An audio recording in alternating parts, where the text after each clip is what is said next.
Hi friends. இன்னைக்கு ரொம்பவே சிம்பிளான அதே சமயம் ஹெல்த்தியான ஒரு ஸ்நாக்ஸ் ரெசிபி தான் பார்க்க போகிறோம்.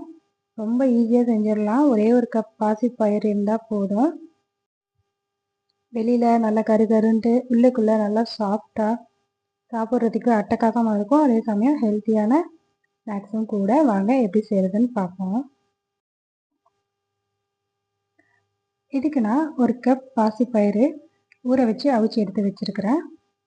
இது கூட நம்ம ஒரு அரை கப் அளவு வெல்லம், 1/4 கப் அளவு தேங்காய், வெல்லம் இல்லை நாட்டு சர்க்கரை எது வேணால் எடுத்துக்கலாம், கொஞ்சம் ஏலக்காய், ஒரு அரை கப் மைதா, ஒரு ஸ்பூன் அளவு அரிசி மாவு. நம்ம அந்த பாசிப்பயிரை இதில் சேர்த்து முதல்ல மிக்சியில் சேர்த்து குறைப்பாக அரைச்சி எடுத்துகிட்டு வந்துடுவோம். நான் இந்த பச்சைப்பயிறு வந்து நைட்டு ஊற வச்சு காலையில் அவிச்சு டிஃபனுக்காக நான் செஞ்சுருந்தேன். அது எக்ஸ்ட்ரா மிஞ்சிருச்சு. ஸோ அதை நான் ஈவினிங் வந்து இது போல் ஸ்நாக்ஸை ரெடி பண்ணேன். நம்ம இப்போ இதை குறைப்பாக அரைச்சி எடுத்துகிட்டு வந்தாச்சு. ரொம்ப போடாமல் ஒரு 2 பல்ஸ் விட்டோம்னாலே இந்த மாதிரி 1 2மா உடஞ்சி வந்துடும். இது போல் நம்ம சிறு தானியங்கள் வந்து குழந்தைங்களுக்கு ரொம்ப நல்லது. நம்ம அடிக்கடி உணவில் இது மாதிரிலாம் சேர்த்துக்கணும். சும்மா டெய்லி நம்ம அவிச்சு கொடுத்தோம்னா அதை சாப்பிட மாட்டாங்க. இது மாதிரி டிஃப்ரெண்ட்டாக செஞ்சு கொடுத்தா விரும்பி சாப்பிடுவாங்க.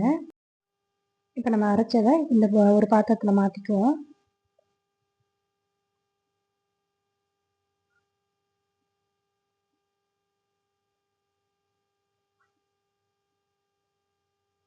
ஓகே, எல்லாத்தையும் எடுத்து வச்சாச்சு. இப்போ நம்ம ஏற்கனவே காட்டினோம் இல்லையா, அந்த பொருட்களெல்லாம் இதை நம்ம ஆட் பண்ணலாம். 1/4 கப் துருவன தேங்காய், வெல்லம் நான் துருவி வச்சுருக்கிறேன். இது சுத்தமான வெல்லன்றதுனால நான் அது துருவி வச்சுருக்கிறேன். நாட்டு சக்கரை இருந்தாலும் சேர்த்துக்கலாம். ஏற்கனவே நம்ம பயரில் வந்து உப்பு போட்டு வச்சனால உப்பு சேர்க்க தேவையில்லை. ஸோ கொஞ்சம் ஏலக்காய் மட்டும் தட்டி போட்டுக்கலாம் இதுக்கு. இப்போ இதெல்லாம் நல்லா மிக்ஸ் பண்ணிக்கிறோம்.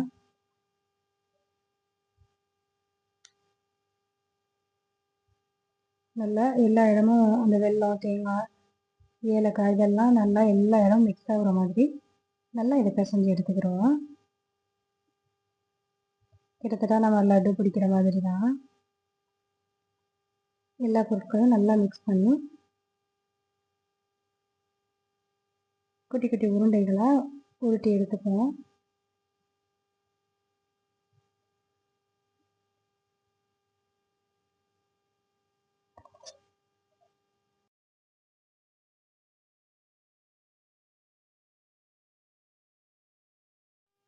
இது போல் நமக்கு தேவையான ஷேப்பில் பால்ஸ் ரெடி பண்ணிக்கலாம். சின்னதாகவோ பெருசாகவோ நமக்கு தேவையான சைஸில் நம்ம இதை உருட்டி எடுத்துக்கலாம். நான் கொஞ்சம் மீடியமான ரவுண்டாக தான் பாலை தான் நான் உருட்டி எடுத்துக்கிட்டேன். இப்போ இதை நம்ம டிப் பண்ணி போடுறதுக்கு மாவு ரெடி பண்ணிடலாம்.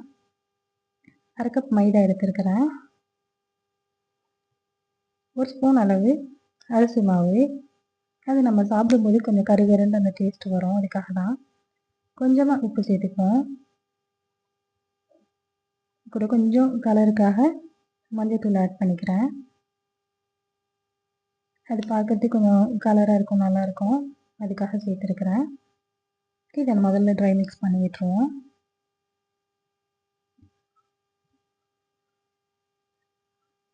இப்போ இதை வந்து நம்ம பஜ்ஜி மாவு பதத்துக்கு தண்ணி விட்டு கரைச்சி எடுத்துப்போம்.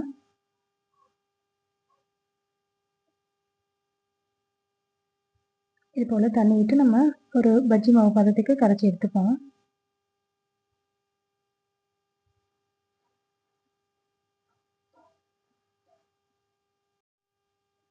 இந்த அளவுக்கு பதம் இருந்தால் போதும். நம்ம சாதாரணமாக பஜ்ஜி மாவுக்கெலாம் ரெடி பண்ணோம் இல்லையா, கொஞ்சம் லிக்விடாக அந்த அளவுக்கு பதம் இருந்தால் போதும். இது இன்னும் டீட்டெயிலாக சொல்லணும்னா நம்ம ஸ்பூனை உள்ளே விட்டு பார்த்தோம்னா அந்த ஸ்பூனில் வந்து அந்த கோட்டிங் இருக்கும்.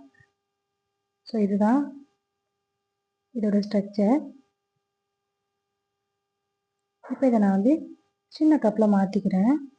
இது போல் கொஞ்சம் குறுகலான கப்பில் சேர்த்துக்கலாம். ஏன்னா நம்ம அந்த பாலை டிப் பண்ணி ஃபுல்லாக முக்கி போடணும் இல்லையா.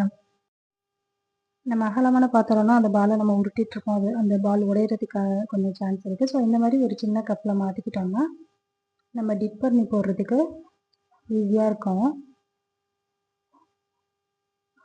இப்போ நம்ம எண்ணெயை காய வச்சு இதை போட்டு பொரிச்சு எடுத்துட வேண்டியதுதான். எண்ணெய் நல்லா காஞ்சோன்னே வழக்கமாக நம்ம பஜ்ஜி போடுவோம் இல்லையா, அந்த மாதிரி தான் ஃபுல்லாக இதில் டிப் பண்ணி எண்ணெயில் போட்டுற வேண்டியதான். எண்ணெய் காஞ்சிச்சான்னு செக் பண்ணிக்கோங்க. கொஞ்சோண்டு ஒரு ட்ராப் மாவு விட்டு பொரிஞ்சு வர்ற மாதிரி ஹீட் ஆகிடுச்சுன்னா நல்லா பொரிஞ்சு வரும். ஸோ அந்த மாதிரி பதத்தில் போட்டுருவோம்.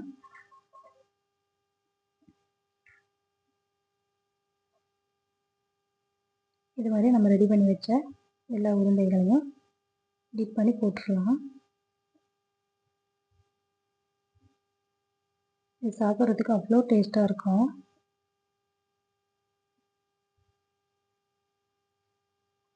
நம்ம அந்த பயிரை ரெடி பண்ணுறது மட்டும்தான் ப்ராசஸ், லாங் ப்ராசஸ். நம்ம நைட்டு ஊற போட்டு அவிச்சு வச்சுக்கணும். இல்லைன்னா மார்னிங் ஊற போட்டு ஈவினிங் செய்கிறதா இருந்தால் ஒரு அட்லீஸ்ட் 8 ஹவராவது ஊறணும். நம்ம ஏற்கனவே ரெடி பண்ணி இந்த மாதிரி எக்ஸ்ட்ரா மிஞ்சி போன பயிரில் செய்கிறதா இருந்தால் ரொம்ப ஈஸி. இது டக்குன்னு செஞ்சிடலாம்.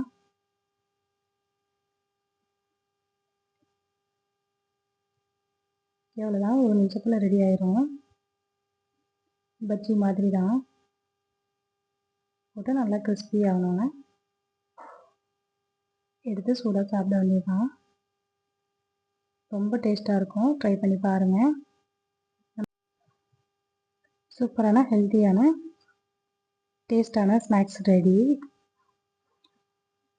வீட்டில் இருக்க எல்லாருமே விரும்பி சாப்பிடுவாங்க. குழந்தைங்கள்லேருந்து பெரியவங்க வரைக்கும் ரொம்ப விரும்பி சாப்பிடுவாங்க. அவசியம் ட்ரை பண்ணி பார்த்துட்டு எப்படி இருந்துச்சுன்னு சொல்லுங்கள். வீடியோ பிடிச்சிருந்தா லைக் பண்ணுங்கள், ஷேர் பண்ணுங்கள், கமெண்ட் பண்ணுங்கள். மறந்துடாமல் சப்ஸ்கிரைப் பண்ணிக்கோங்க. தேங்க்ஸ் ஃபார் வாட்சிங்.